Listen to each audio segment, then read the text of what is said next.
here for whatever the reason that brings us to this space. God, we ask that we continue to remember faith, hope, and resilience. Faith, that we've come this far by faith. Continue to embrace our hope that inspires us. And we thank you for the resilience that we must engage to move on and keep going on. And so now continue to bless the rest of this occasion, the staff, and all who are gathered here in gratitude for this journey called life. We give thanks. Amen. And now we're going to have a few more words of welcome from Mr. Sanjay Saha, who is an administrator here at Sibley Memorial Hospital. So Sanjay, come on up. And we at Sibley are very proud. We are inspired and very thankful that you have chosen our facility, our clinicians, our scientists for your lifelong journey with this illness. We are blessed to have the most expert clinicians and scientists among us. This facility has been designated by Johns Hopkins as being a major oncology center for the future of Johns Hopkins in this region. And so we will be bringing the most advanced technology to this facility. As many of you know, we are bringing proton therapy to this facility. And as much as we are bringing technology, we are balancing that with the emotional needs, the supportive needs, and the other services that wrap around what we call truly comprehensive cancer care. So among us today, we have Dr. Magnant, we have Dr. Katie Thornton, we have a variety of nurses and caregivers who are expert in cancer care, and we will continue to invest in those services throughout our journey. So thank you. Thank you to those who are living with cancer today, who have chosen us for this lifelong journey. Thank you to those, many more, who are supporting with love and inspiration that journey as well.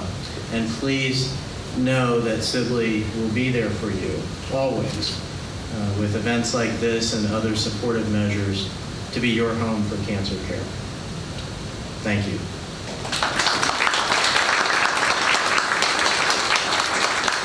Hi, good morning. My name is Colette Magnant. I'm the director of the Breast Cancer Center here and at Sibley, and I'm a breast surgeon, so I am delighted to be here.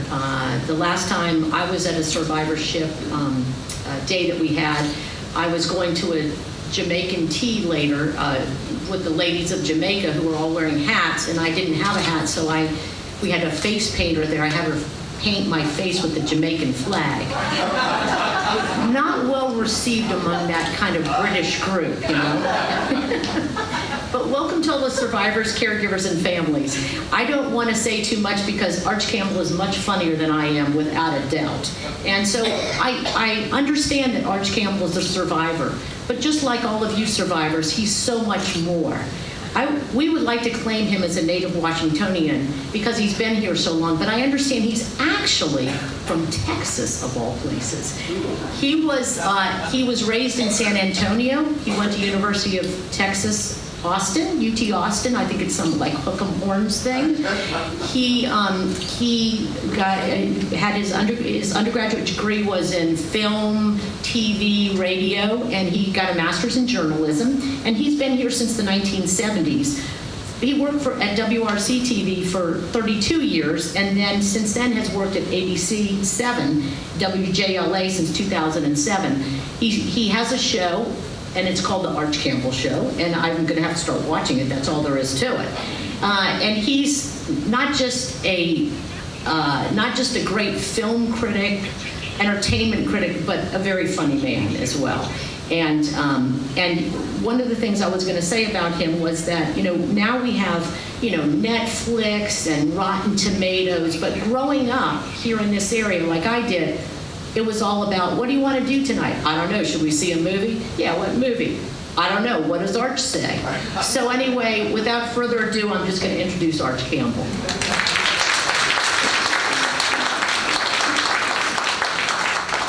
What a grand introduction. Thank you so much. And I've never been introduced by someone who had a flag painted on her face before, so this is good. I suppose I'm going to wear my hat because I know better than to wear the hat inside of the house, but my hair is in full retreat, and I look a little more like I did 40 years ago when I put this on. Many years ago, a group of businessmen got together in Los Angeles and bought a parcel of land, and they determined that they would start a new country club, a golf course and a swimming pool. And at the time in Los Angeles, people in the entertainment business were not held on the same plane as the business establishment. So the backers of this club, the Hillcrest Country Club, went around to some of the leading celebrities of Los Angeles, and they went to Groucho Marx, and they offered him a charter membership in the Hillcrest Country Club, and that is when Groucho said, "I wouldn't join a club that would have me as a member."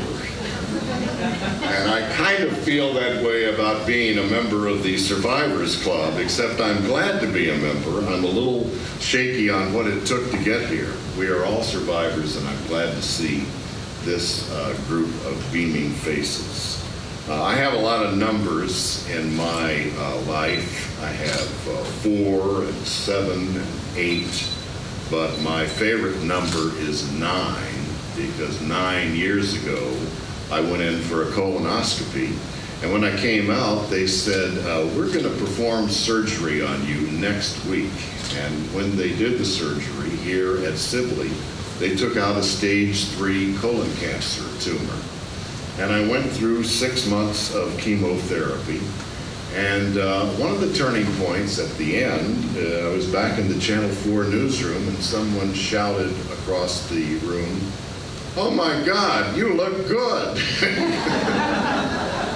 I guess I didn't always look good like that, but I'm grateful to be a survivor, and I'm grateful for the care I received at Sibley. One of the things that happened is my oncologist, Fred Smith, the oncologist of the stars, put me together with a colon cancer survivor, Scott Faley. And Scott would call me up and ask how I was doing, and he would say, "Drink water, eat protein." Those were his coaching words. Get through this.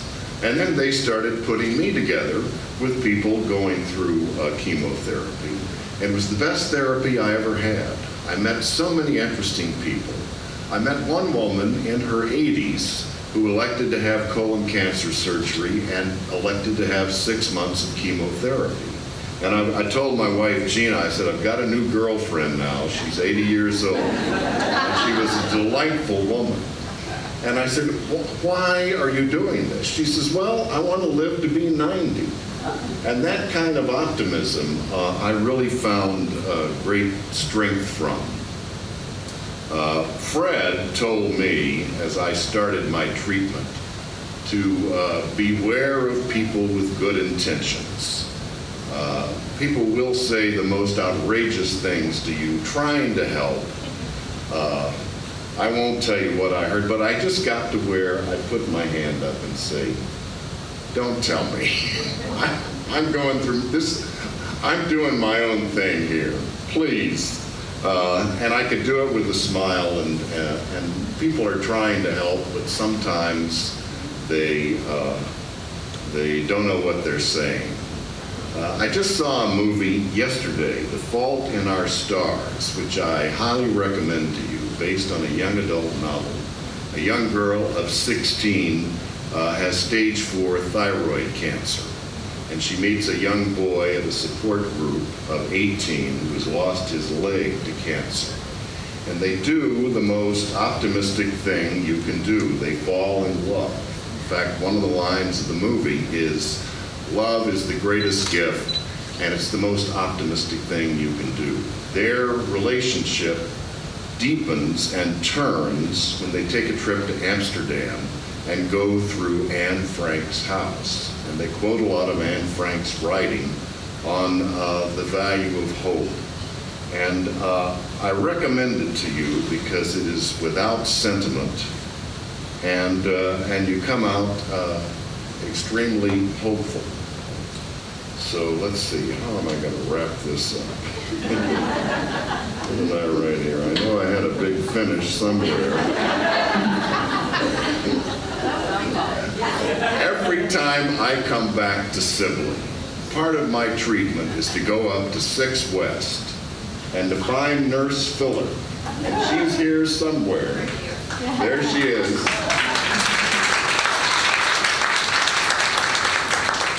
I don't recognize you without your cap. That's why I put my hat on. But I will never come into Sibley without remembering the care I got here and the people who helped me survive. I wish I could tell you that every day for the last 9 years, that every day has meant something special to me and that I have wrung every drop out of every day. But, you know, a lot of the days in the last 9 years were like a lot of the others. And some of those days, some crappy stuff happened to me. And some of those days, some nice things happened. And I've just lived my life. And if I were to give any advice to anybody, it would just be to, if you're going through treatment, stay in your life, look forward, and have a nice life. And so that's what I've got to say. They listed me as the MC, but of course I've gone on for 20 minutes now, so I should shut up and get down here. Today we're going to let the speakers introduce themselves, partly because I can't see anymore. People tell me they like these reading glasses. So I am now going to step aside for a musical interlude by a harpist. Where is the harp? The harp is in the corner. So please welcome Paula Sweeney Rothfuss.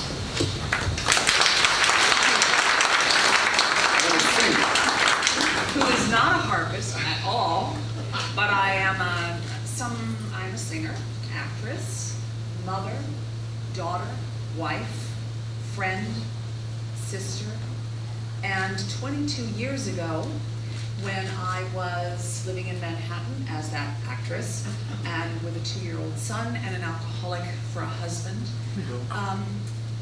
Dr. John Curtin actually it was Dr. John Barter down here because I was at the Kennedy Center, said, I do believe you have ovarian cancer. I had a new test at that time, CA-125. I'm sure a lot of you are familiar with it. And my CA-125 was 1,700 when I was told about 0 to 35 was normal. And I said, well, you know what? I appreciate everything that Washington, D.C. has to offer. But I'm going to go home since my home is in Manhattan. My mother came up because I am from here. And my dear, sweet, valiant mother came up and was my champion when I went to Sloan Kettering. And I mean, my husband took me in and I was like a dog being taken to the vet. It's like, no, I can't go in there. And the night I was being prepped for my surgery the next day, and the CAT scan, everything showed a tumor on my left ovary. I was in the room with Jackie O'Shea. She was this lovely, wonderful 45-year-old mother of 3 daughters who had come in to visit her. And that night, I'm wandering around going, woe is me. What am I going to do? Drama, drama, drama. And Jackie asked me if I would just sit with her and talk to her. And so I went over and we sat and I held her hand and she said, you know, I'm dying. And the hardest part about it is simply that I'm leaving my pearls and I won't see them walk down the aisle. And she fell asleep and I was holding her hand. And at that moment, I started to cry and said, well, you know what, Lord? Whatever you have in store for me, I am going to fight. You just tell me what I need to do because I have this child. My husband cannot take care of him. And whatever it is, I will do. And at that very moment, and I can only describe it, it wasn't Cecil B. DeMille saying, lo and behold, Paula, but it was the most wonderful feeling of being enveloped by my Lord. And in my mind, it just was there that everything was going to be fine. I didn't know exactly what that meant, but everything was fine. They took me to surgery the next morning. I came out of recovery and I see my husband's thumb do this. And later, Dr. John Curtin, who, by the way, was one of the doctors that it was used the laparoscope 22 years ago. It was fairly new. And he came in and he said, I've got really good news. He says, I'm a scientist, and there's no way that we can actually understand why things like this happen, but when we went in, the tumor was gone. Now, Paula, I removed that ovary just in case and left your other ovary, and I did a wash of whatever it is they do, scrape, whatever, da-da-da. But he said, I wasn't surprised, because the Lord has always been with me, and I just want you all to know that hope springs eternal, hope through faith. My same little valiant mother, I had when my dear friend Pam, who was my neighbor for many years now, asked me to sing back in, I believe, February. I almost said no. And it was not because of what the audience was going to be, but it was the venue.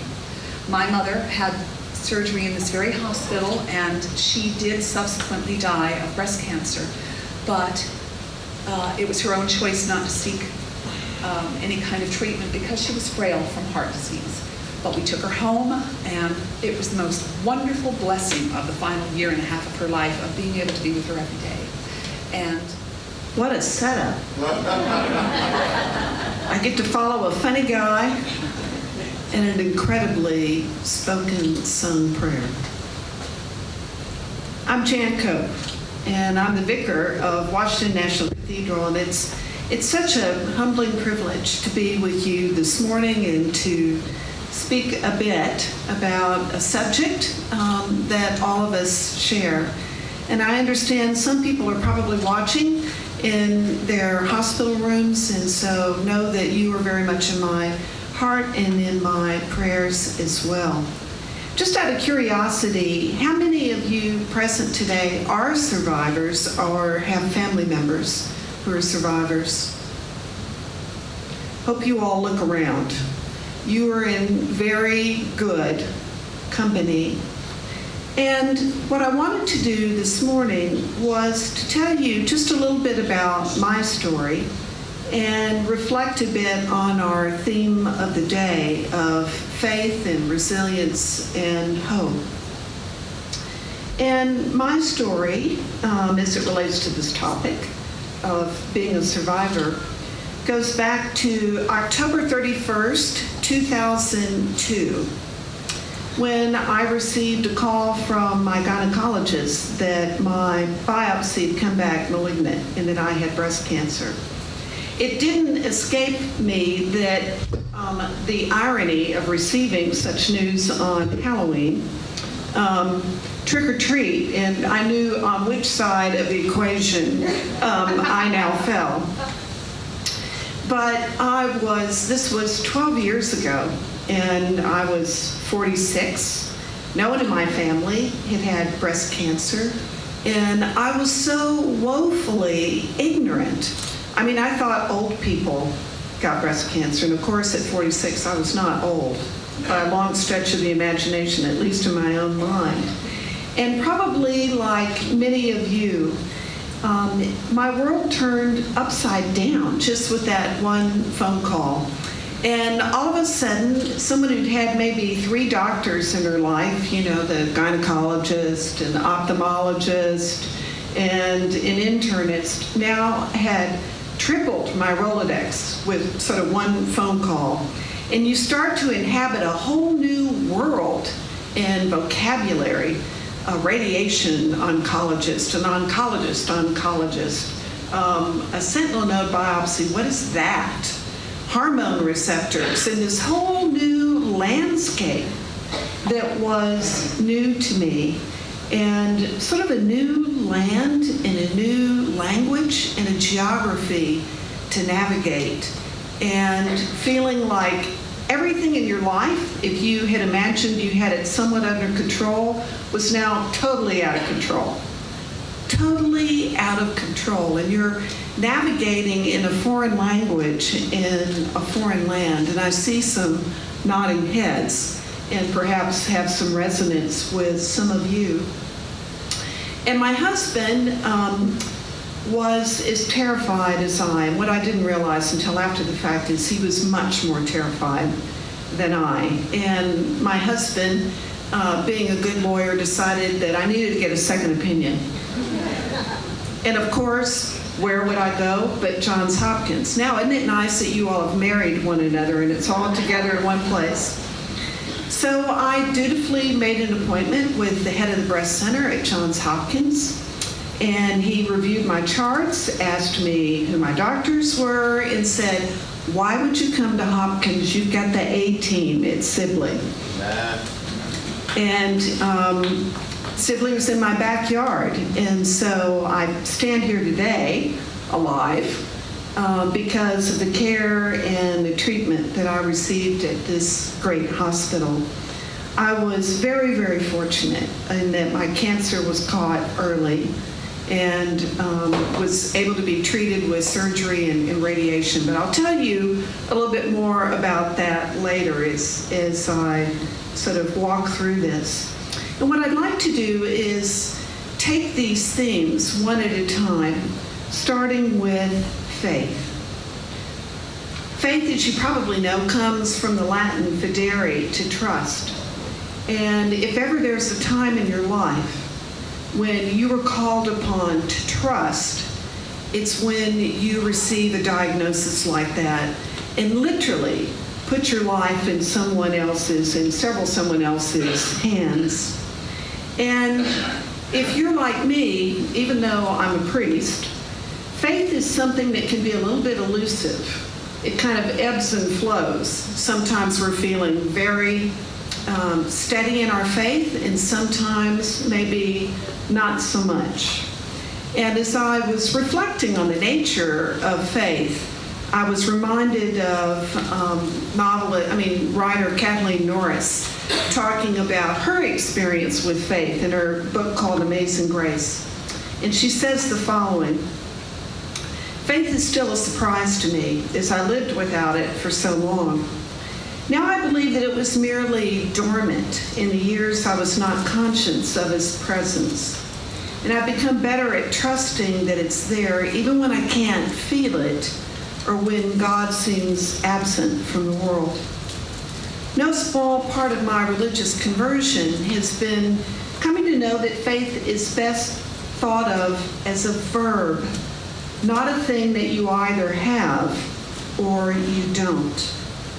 I appreciate much more the wisdom of novelist Doris Bett's assertion that faith is not synonymous with certainty. It's a decision to keep your eyes open." Corresponds with what a 4th century monk, Abba Berserian, said about the attentiveness required in the life of faith. The monk should be all eye. A new understanding of faith is, like energy itself, fluid, always in motion but never constant. And that in her life has been instructed by the Bible, the Christian theological tradition, and her own experience. Faith is a constant, always there, but surging and ebbing, sometimes strongly evident and at other times barely discernible on my spiritual landscape. Well, for me, 12 years ago, my faith is what grounded me. Separate and apart from the things that I could learn about cancer and the wonderful doctors who helped explain things to me, what kept me steady was my faith in God, my faith and trust that I put in the medical care team who worked with me. And what I tried to do was to keep myself in the things that I knew would ground me spiritually. I was a churchgoer, and so I continued to go to church. And I remember that my rector at the time thanked me for going to church. And I was kind of like, "Are you kidding? I mean, where else would I be? And can you think of any better place for me to be hanging out right now?" And he said, "No, you don't understand. The people who know you worry about you. And when they can see you, kind of like Arch Campbell, and see that you look okay, it's very reassuring to other people because they love you and they worry about you.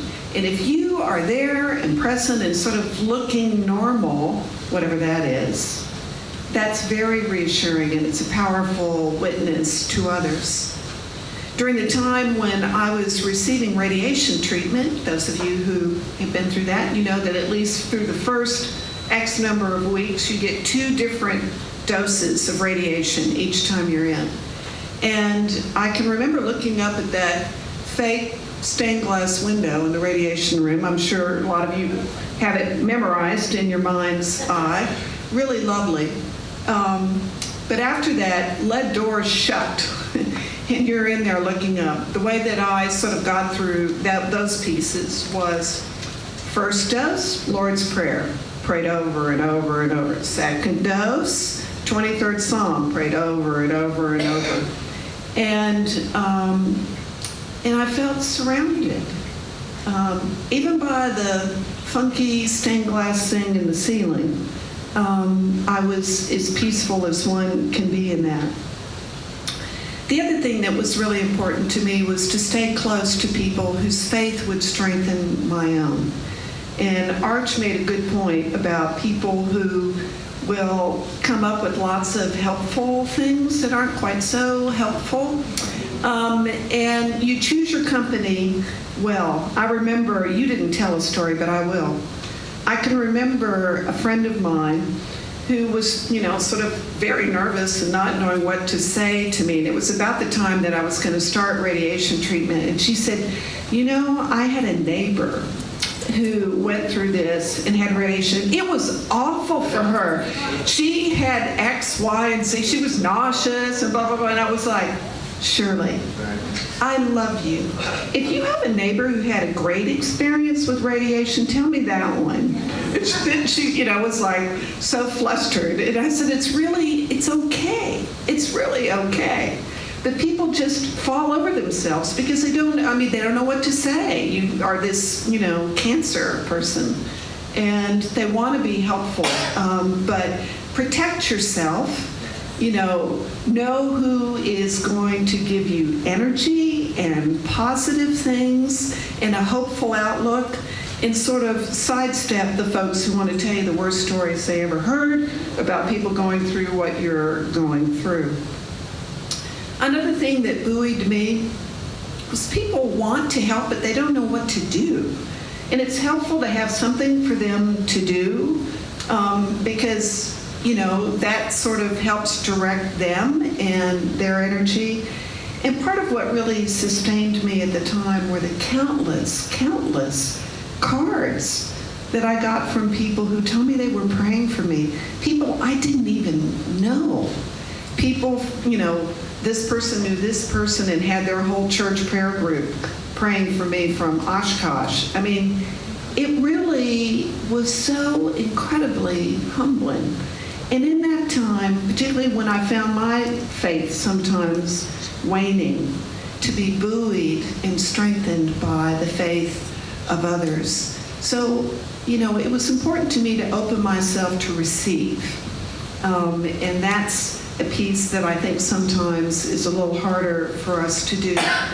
The other thing was that to have a relationship with family or really close friends where you can be totally honest with what's going on and where you are in time and space. And I was blessed to have that with my family, with my husband.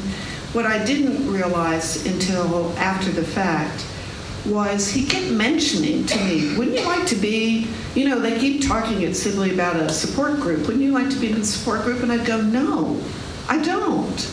I'm kind of one of those people who goes deep inside. But he kept mentioning a support group, and don't you think you'd like that? Well, it wasn't until well after the fact. He's the one that needed the support group. And I just missed it.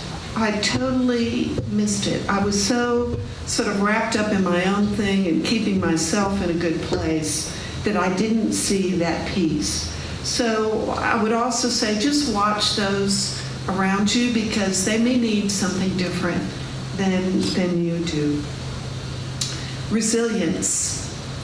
From the Latin resilience, to rebound or spring back.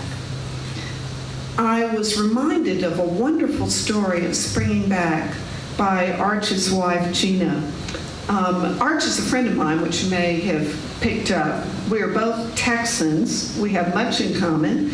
But another wonderful relationship that we share is Arch's wife is a minister as well, and she oversees worship at the Washington National Cathedral, where I am privileged to serve. So she is a clergy colleague and friend of mine, and she obviously knew I was coming here today because she got the same promo materials that Arch did. And she reminded me of a wonderful story of resilience. You may remember back in 1980, the Mount St. Helens volcano. It was in Washington state. It exploded violently, causing the worst volcanic disaster in the recorded history of the U.S. at the time. During the eruption, a 300-mile-an-hour lateral blast of hot air and debris flattened the surrounding old forest landscape. A cloud of ash climbed 80,000 feet in 15 minutes, encircled the globe in 15 days. All told, the eruption blasted more than 230 square miles of forest, lakes, meadows, and streams. One of the first ecologists to see the devastation from a helicopter reported, I just remember how bizarre it was going out into that landscape. It gave the impression of total lifelessness. What they learned, however, was that there were fragile bits of life that managed to hang on, even in the midst of what looked like utter devastation. And those were called survivors. One of the survivors was a purple-blue wildflower known as prairie lupin.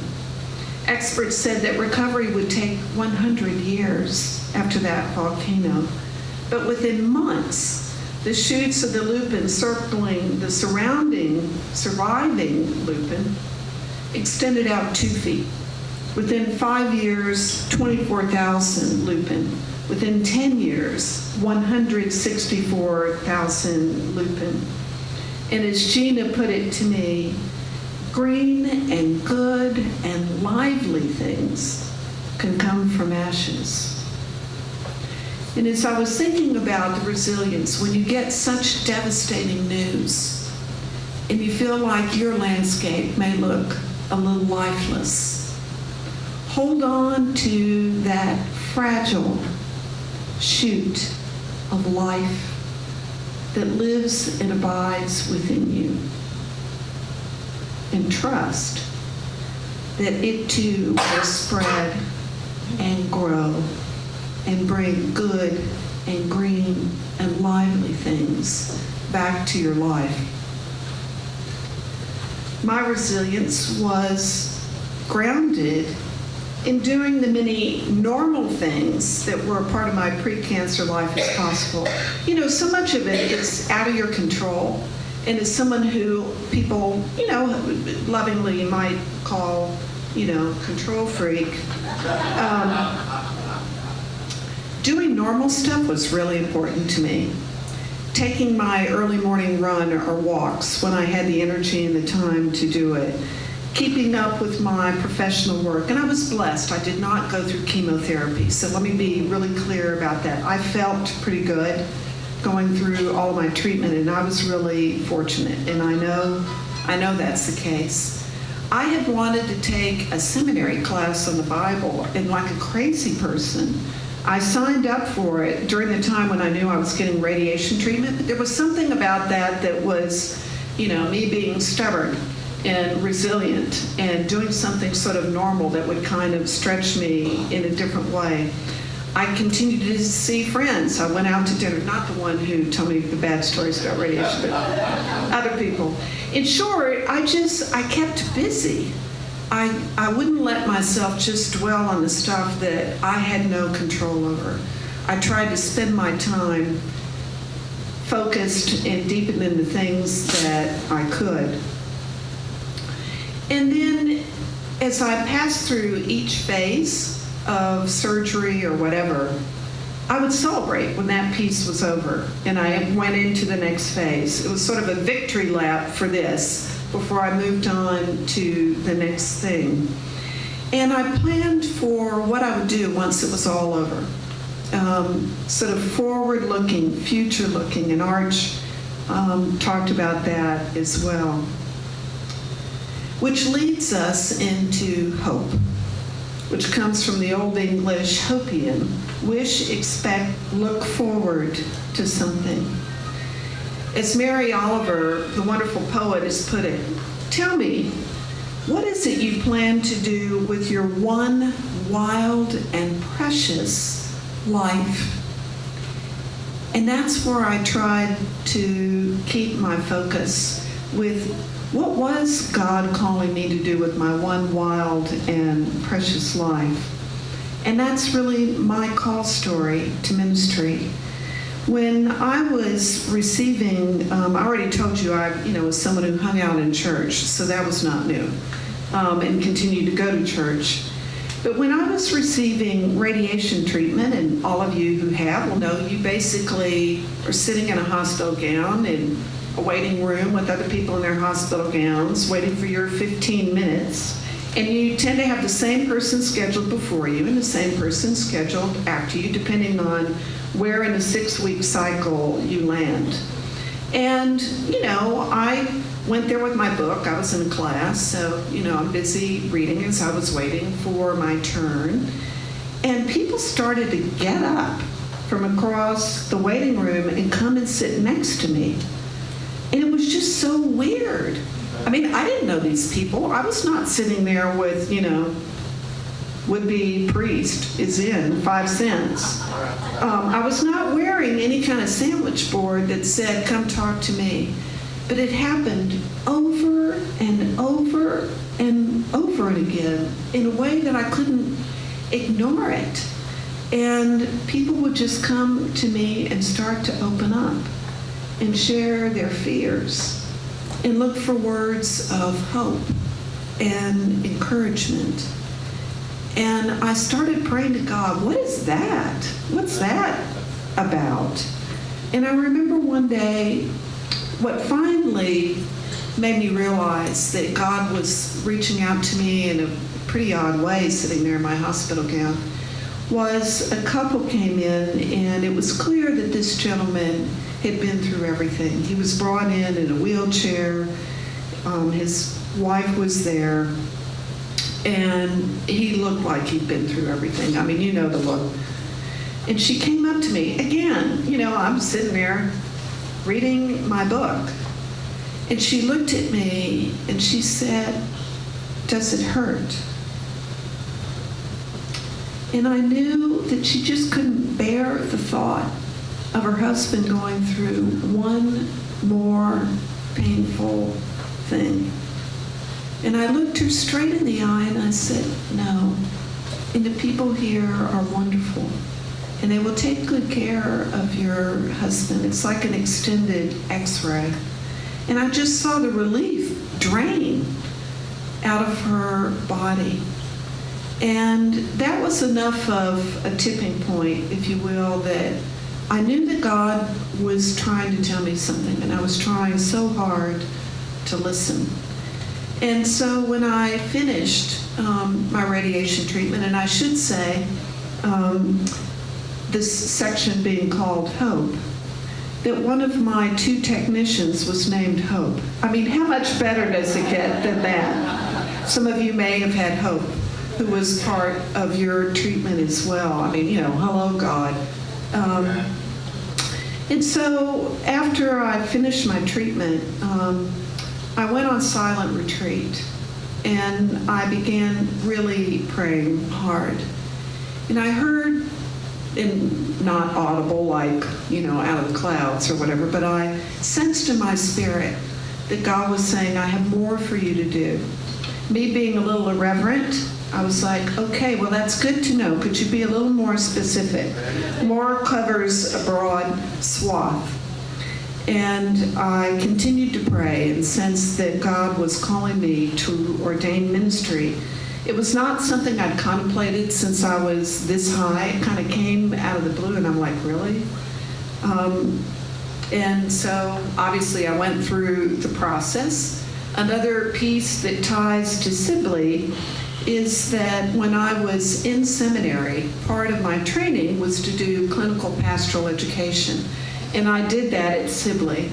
And to be able to come back as someone who would soon be ordained and to see hope and to see the people who'd given me life, restored, renewed life, was something I can't adequately express. But I think you all know that of which I speak, particularly those of you who are survivors.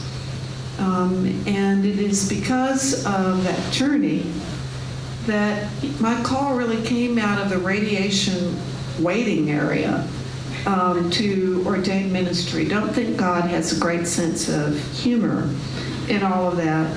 And then I had the chance of working with Sheila for a while on the pastoral care committee after I was ordained here at Sibley, and that was a great privilege as well.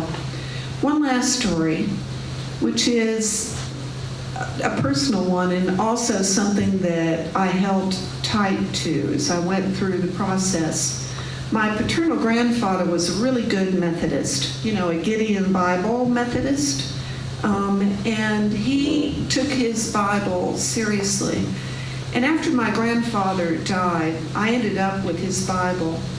And written in it, in his hand, was the following: faith is the ability to be so sure of God that there's no doubt as to the outcome, no matter how dark the situation. You may not know exactly what that outcome is going to be, but much as you sang, you're not alone. You're never alone. For those of us who are people of faith, in almost any faith tradition I can imagine, God has promised to be with us yesterday, today, and forever. So that we know that no matter how dark the day, there is no doubt as to the outcome, because you don't walk that journey alone, ever, no matter what. Thank you for the privilege of being with you today, and may God continue to richly bless you and your journey. Father William Montgomery, I'm a Catholic priest here at Pastoral Care. I'm going to offer a final prayer, and first in Spanish and then in English.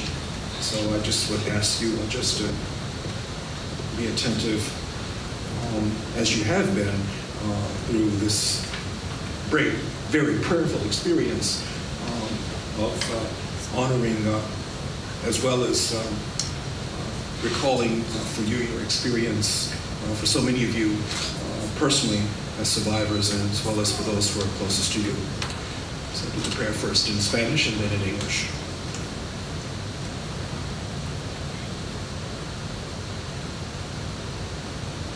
Oración por los enfermos de cáncer. Dios eterno y Padre de gloria, elevo esa oración por los enfermos de cáncer. Tú sabes, oh Dios, cuando Él es esa enfermedad, pero tú eres un Dios de poder.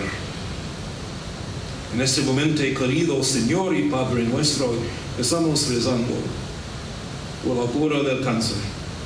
Y te pedimos, Señor, que nos ayudes y nos dé la fuerza para que esta oración vaya con todo amor y esperanza,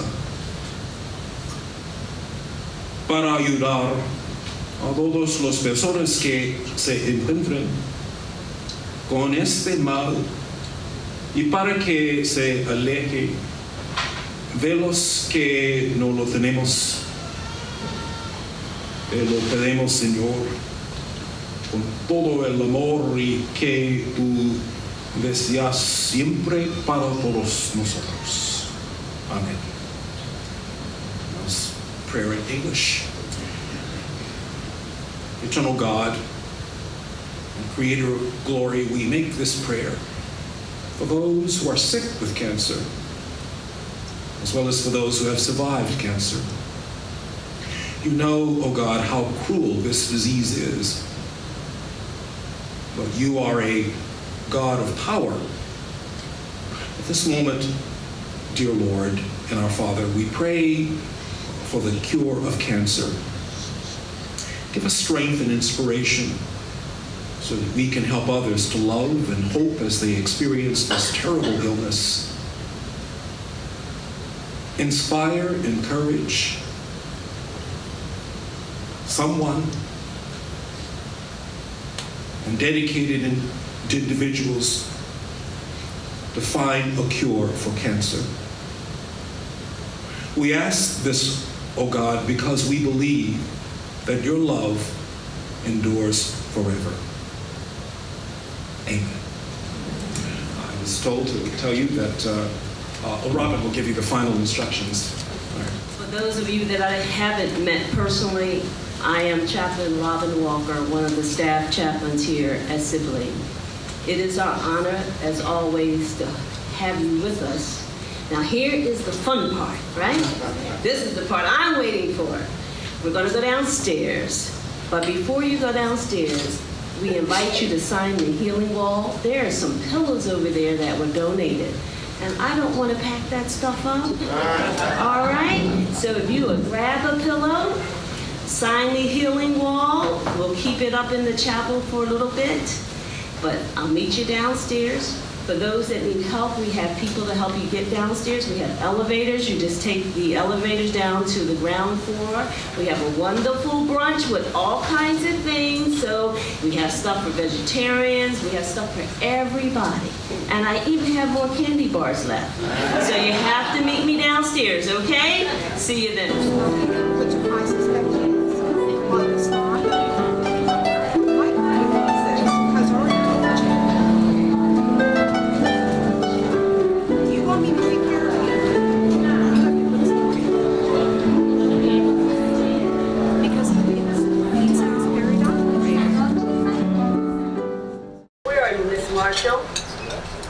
Allison, we have a gift for you because you were recently diagnosed.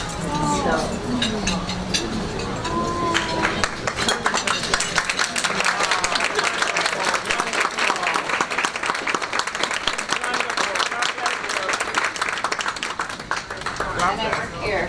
Oh, God bless you. I couldn't have been in a better place. That's right. God bless you. And then we have our oldest survivor here today outside of Debbie. Debbie won last year. It's 36 years, Debbie?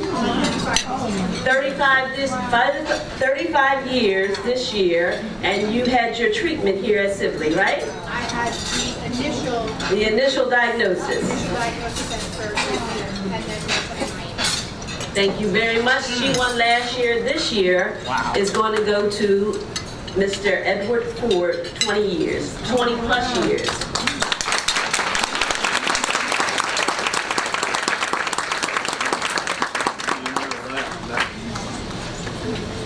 Mr. Ford, I won't ask you to get up. I want you to continue to eat, and Lisa will come and do the poem. God bless everybody. It's such a pleasure to have you here with us at Sibley. Yeah, thanks. Do you have your program still in your possession? This is a participatory point, so. Okay, if you have it, pull it out. I'm going to start reading. I'm the reader. Okay. And then you will join me on the next verse. I am the nurse manager of Med-Surg Oncology on 5 East here at Sibley. I've been here 5 years as of June 1st, and I'm very pleased to be a part of this wonderful, awesome team. So, the poem of hope. Hope is an image of goals planted firmly in your mind. When looking at life before you, hope lines the path you find. Together, hope is a well of courage nestled deep within your heart. When faltering in fear and doubt, hope pushes you to start. Hope is an urge to keep going. For limbs too tired and weak, When apathy stills all desire, hope sparks the fuel you seek. Hope is a promise of patience as you wait for distress to wane. When all you can do is nothing, hope pulls you through the pain.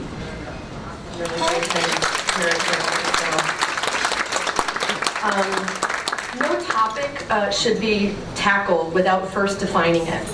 And in my talk and in my clinic, survivorship is being defined the way the National Comprehensive Cancer Network has defined it. And that is, an individual is considered a cancer survivor from the time of diagnosis through the balance of his or her life. So who are survivors?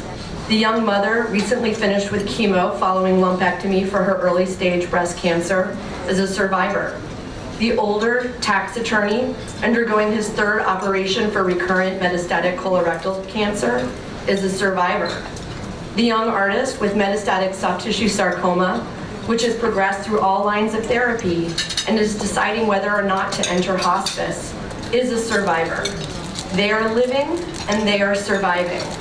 They, along with their family, friends, and caregivers, are impacted by their diagnosis and their care. The word survivorship will have very different meanings for each and every one of them, while at the same time having several core similarities. Survivorship has become increasingly recognized as a vitally important part of a patient's cancer care.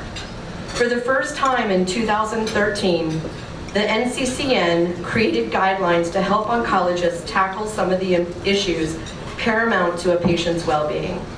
It is as vital a part of a patient's care as their chemotherapy, their nausea drugs, their wigs, their radiation.